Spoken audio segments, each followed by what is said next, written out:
Inside has a lot to live up to. Developer PlayDead's 2010 classic Limbo stood in a category all its own, despite its outward appearance of yet another arty 2D platformer.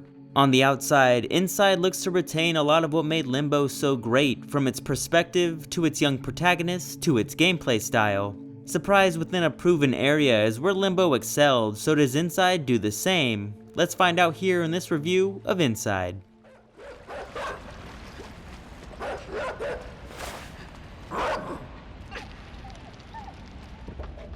A healthy chunk of this review is admittedly going to be framed within the context of Limbo because everything about Inside demands it. Like Limbo, you move a young boy through a two-dimensional plane in a three-dimensional world, dodging death and increasingly more clever puzzles. But to leave it at that would be reductive and would miss why Inside is so memorable. Inside's puzzle design is a crucial component to its successful formula.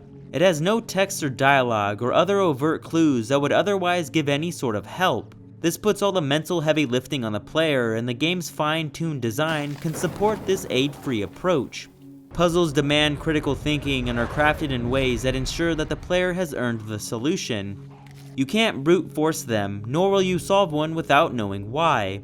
This formula forces gradual progression through trial and error and moving one step at a time, which are both key factors to Inside's fantastic build-ups to gratifying conclusions.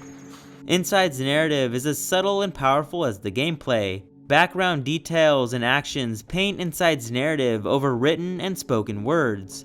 Inside is designed with interpretation as its key force, since the appropriately varied meaning of character motives and aspects within the world are left entirely up to question. As was the case with Limbo, everyone will have their own theories about why events unfold the way they do, and creates an open discussion that not many other games can support.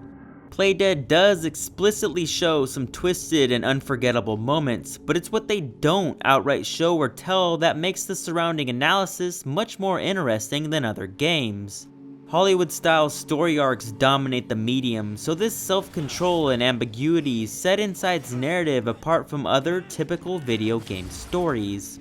Having a scarce narrative doesn't automatically make it great on principle, but Inside builds a dismal universe and fills it with a ton of bizarre scenery and one-of-a-kind moments that make fantastic use of the positive space in addition to the inference-heavy negative space. In other words, what it shows is just as spectacular as what it doesn't show. The visuals and soundtrack exercise the same amount of graceful restraint. Music is scarce but effective, only briefly rising to reinforce the grim mood before it reverts back to haunting silence. Bleak visuals are similarly muted but potent, coloring this oppressive world in a unique way that's simultaneously drab and beautiful.